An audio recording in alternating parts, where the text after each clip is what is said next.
अस्सलामुअलैकुम। आज जुम्मा था और मैं जुम्मे से 3 घंटे पहले उठकर तैयार होना शुरू हो गया, क्योंकि हर दफा मैं जुम्मे से आधा घंटा पहले का अलार्म लगाता हूँ, जिसकी वजह से मेरा जुम्मा मिस हो जाता है। आज बड़े अरसे बाद मैंने डिसाइड किया कि जुम्मे की नमाज मैं आज हरम में अदा करूंगा। पार्किंग ना मिलने की वजह से मुझे गाड़ी को हरम से 2 किलोमीटर के डिस्टेंस पर पार्क करना पड़ा और उसके बाद गलियों कूचों से होता हुआ मैं हरम के लिए निकल पड़ा। आधा रास्ता ही तय किया था कि धूप ने मुझे रोस्ट करना शुरू कर दिया, लेकिन मैंने अपना सफर जारी रखा, क्योंकि जब मंजिल इतनी खूबसूरत हो तो सफर जितना मर्जी मुश्किल हो मायने नहीं रखता। माशाल्लाह से जुम्मे की वजह से यहाँ पर इतना रश था कि छत से लेकर अंदर तक सब फुल हो चुका था और इवन के सहन में भी जगह बाकी नहीं थी। मैं अपनी पूरी कोशिश कर रहा था कि मैं कहीं न कहीं एडजस्ट हो जाऊं, लेकिन मुझे जगह मिल ही नहीं रही थी। खैर, जमात खड़ी होने के बाद मेरे साथ वाले भाई बहुत अच्छे थे, जिन्होंने मुझे जगह दी और मैं जुम्मा नमाज अदा करने के बाद वहाँ से निकल पड़ा। रास्ते में चलते चलते मैंने ये रश देखा तो एक अंकल पानी बांट रहे थे और इस पानी की लाइन में लगे हुए आधे से ज्यादा लोग हमारे पाकिस्तानी भाई थे। कहीं पर अगर कुछ भी बट रहा होगा तो लाइन में सबसे आगे और सबसे पीछे हमारे पाकिस्तानी भाई ही होंगे। इतना चलने के बाद मेरी बॉडी की एनर्जी बिल्कुल खत्म हो चुकी थी, तो मैं इस जूस शॉप में पहुंचा और ये फ्रूट सैलेड लिया, जो कि मैं घर जाकर खाऊंगा।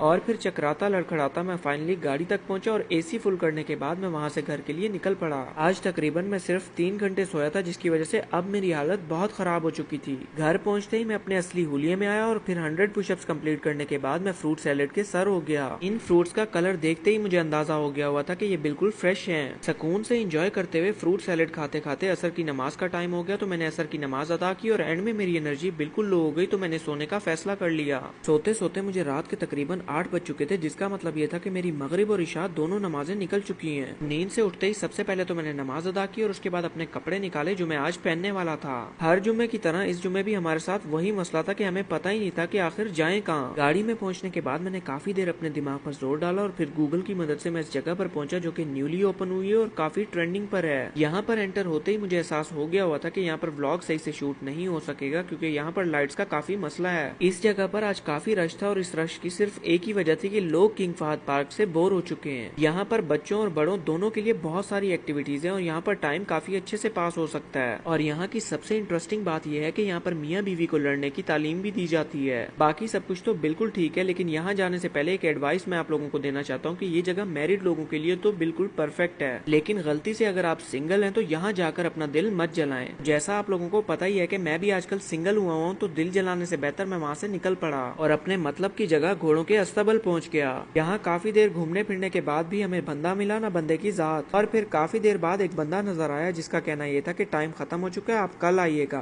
तो हमने अपने पाकिस्तानी होने का सबूत दिया और उसे थोड़ी सी रिश्वत ऑफर की, जिस पर वो मान गया। थोड़ी देर पहले यही बंदा हमें बड़े रूड तरीके से कह रहा था कि टाइम खत्म हो चुका है और अब थोड़ी सी रिश्वत के बाद इसका बस नहीं चल रहा था कि ये हमारे लिए खुद घोड़ा बन जाए। हर दफा की तरह इस दफा भी मैंने वही सेम घोड़ा चूज किया, लेकिन वो बहुत ज्यादा थका हुआ था, जिस पर मुझे घोड़ा चेंज करना पड़ा। आज मैंने सोच लिया था कि चाहे मैं गिर जाऊं, आज घोड़ा तो मैं भगा कर ही रहूंगा। आज मैंने अपने डर को पूरी तरह से गुड बाय बोल दिया और सोच लिया कि जो होगा देखी जाएगी, आज सिर्फ घोड़ा दौड़ना चाहिए। और फिर मैंने घोड़े को इतना दौड़ाया कि वो थक गया और उसने मजीद चलने से इनकार कर दिया। और फिर अब्बू और मैंने बड़ी मुश्किल से घोड़े को एक आखिरी राउंड के लिए मनाया और आखिरी राउंड लेने के बाद घोड़ा बिल्कुल निढाल हो गया। आज का मेरा हॉर्स राइडिंग का एक्सपीरियंस अब तक का बेस्ट एक्सपीरियंस था। घोड़ों के अस्तबल से निकलने के बाद हम शॉर्टकट के चक्रों में रास्ता ही भूल गए और गुम हो गए। इस शॉर्टकट का आइडिया मेरा था, तो जब तक गाड़ी रोड पर नहीं चढ़ी अब्बू के हाथों मेरी इज्जत के टुकड़े टुकड़े होते रहे। और फिर अम्मी और अब्बू को घर ड्रॉप करने के बाद हम एक दफा फिर से खाना लेने के लिए निकल पड़े। सबसे पहले तो मैं लोरेंजो पर पहुंचा और ऑर्डर देने के बाद इंतजार शुरू हो गया। इंतजार एक बहुत बुरी चीज है, चाहे फिर वो खाने का हो या किसी शख्स का।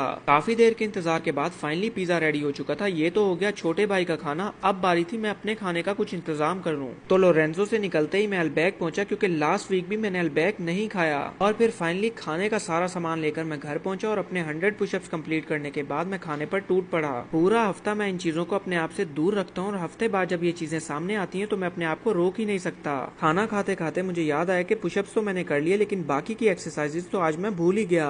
अब पछताए क्या हो जब चिड़िया चुग गई खेत। तो मैंने अपनी सारी टेंशन को इग्नोर मारा और मीठे पर फुल कॉन्सेंट्रेट किया। और फिर इतना खाने के बाद एंड में एक कप ग्रीन टी तो लाजमी थी। इसी के साथ आज का व्लॉग हुआ एंड। कल तक के लिए अल्लाह हाफिज।